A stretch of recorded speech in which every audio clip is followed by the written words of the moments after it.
Hi friends, we vibes with Karur லைஃப்ல கருணக்கிழங்கு மசியல் எப்படி செய்யறதுங்கிறத பார்க்கலாம். இது ஒரு செட்டிநாடு ரெசிபி. இதை 1 வீக் வரைக்கும் ஃப்ரிட்ஜில் ஸ்டோர் பண்ணி வச்சுக்கலாம். இப்போ செய்ய தேவையான பொருட்கள் என்னென்னு பார்க்கலாம் வாங்க. கருணக்கிழங்கு 1/4 கிலோ, சின்ன வெங்காயம் 100 கிராம் பொடியாக நறுக்கியது, பூண்டு 2 பொடியாக நறுக்கியது, தக்காளி 1 பொடியாக நறுக்கியது, கறிவேப்பிலை தேவையான அளவு, மஞ்சள் தூள் 1 டீஸ்பூன், மிளகாய்த்தூள் 1 டேபிள் ஸ்பூன், ஜீரகத்தூள் 1/2 டீஸ்பூன், சோம்புத்தூள் 1/2 டீஸ்பூன், புளி நெல்லிக்காய் அளவு. இப்போ கருணக்கிழங்கு மசியல் எப்படி செய்யலான்னு பார்க்கலாம் வாங்க. கருணக்கிழங்க உடனே யூஸ் பண்ணக்கூடாதுங்க. வாங்கி ஒரு 20 டேஸ்க்கு அப்புறம் செஞ்சா நல்லா இருக்குங்க. செய்யறதுக்கு முன்னாடி ஒரு 5 மினிட்ஸ் தண்ணியில ஊற வைங்க. ஏன்னா மண்ணு நிறையா இருக்கும். அதை நல்லா தேய்ச்சி கழுவி ஒரு பாத்திரத்துல நல்லா மூழ்கிற அளவுக்கு தண்ணி போட்டு மூடி போட்டு அவிய விடணுங்க. ஒரு 20 நிமிஷம் விட்டீங்கன்னா நல்லா அவிஞ்சிருங்க. அப்புறம் வீட்டில் இருக்க ஒரு பணியார கம்பியை எடுத்து அதுல குத்தி பார்த்தீங்கன்னா உள்ளுக்க நல்லா அமுங்குங்க. அப்ப கருணக்கிழங்கு வெந்துருச்சுன்னு நம்ம தெரிஞ்சுக்கலாம். இப்ப சூடா இருக்க தண்ணியை வடிச்சு விட்டுட்டு கொஞ்சம் ஜில்லா இருக்க தண்ணியை ஊத்துனீங்கன்னா கருணக்கிழங்குல இருக்க சூடுலாம் நல்லா கம்மியாயிருங்க. கருணக்கிழங்குல இருக்க மேல இருக்க தோலை உரிச்சு அதை ஒரு பவுல்ல எடுத்து வச்சுக்கோங்க. அப்புறம் ஒரு மிக்ஸி ஜாரை எடுத்து நம்ம உரிச்ச கருணக்கிழங்கெல்லாம் அதுல போட்டு நல்லா ஃபைன் பேஸ்டா அரைச்சி எடுத்துக்கலாங்க. முன்னாடிலாம் கையிலேயே நல்லா மேஷ் பண்ணி எடுத்துக்குவாங்கங்க. அது கொஞ்சம் லம்ஸோட இருக்கும். அப்படியும் உங்களுக்கு வேணும்னா நீங்க எடுத்துக்கலாங்க. இதுக்கு நல்ல அடி கனமான பாத்திரம் இல்ல நான்ஸ்டிக் பேன் மாதிரி எடுத்துக்குங்க. அதில் 100 ml கடலெண்ணெயை சேர்த்துக்கோங்க. அது நல்லா காஞ்சதுக்கு அப்புறம் 1 டீஸ்பூன் கடுகை நல்லா வெடிக்க விடணுங்க. அது நல்லா பொரிஞ்சு வந்ததுக்கு அப்புறம் நம்ம அரிஞ்சு வச்சிருக்க வெங்காயத்தை அதில் சேர்க்கணுங்க. அதில் கொஞ்சம் கருவேப்பிலையை சேர்த்து நல்லா வணக்கி விடணுங்க.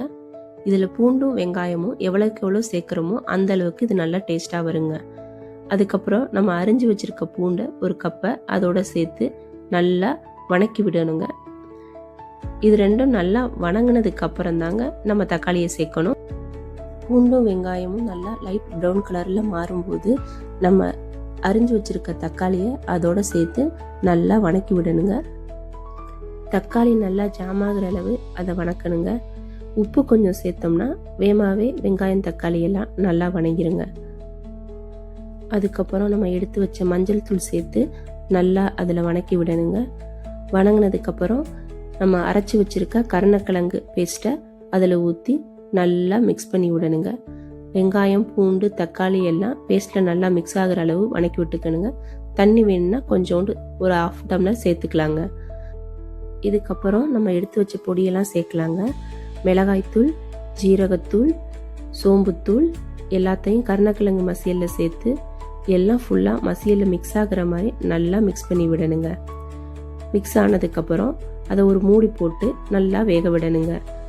அதுக்கப்புறம் நல்லா அது கொதிச்சதுக்கப்புறம் நம்ம எடுத்து வச்ச புளிக்கரைசலை அதோட சேர்த்து நல்லா மிக்ஸ் பண்ணி விடணுங்க.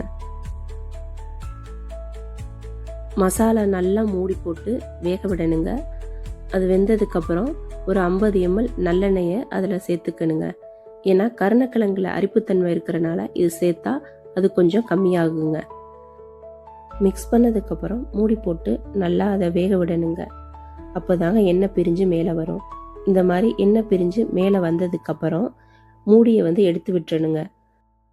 மசியலை நல்லா கிண்டிக்கிட்டே இருந்தோம்னா இந்த மாதிரி அல்வா மாதிரி பதத்தில் நம்மளுக்கு கருணக்கிழங்கு மசியல் ரெடி ஆகுங்க. அதுக்கப்புறமும் கொஞ்சம் நேரம் நம்ம ஓப்பன்லேயே விடணுங்க. மசாலில் இருக்க எண்ணெயெல்லாம் லைட்டாக வெளியே வர ஆரம்பிக்குங்க. அந்த ஸ்டேஜில் நம்ம ஆஃப் பண்ணிட்டோம்னா கருணக்கிழங்கு மசியல் ரெடி ஆயிருங்க. இது ரசம் சாம்பார் எல்லாத்துக்கூடையும் சேர்த்து சாப்பிட்டா நல்லா இருக்குங்க. இதை தனியாகவும் சாதத்தில் போட்டு சாப்பிட்லாங்க. செஞ்சு பார்த்துட்டு எப்படி இருக்குன்னு சொல்லுங்க. சிறிய தொடக்கம் பெரிய மாற்றம்.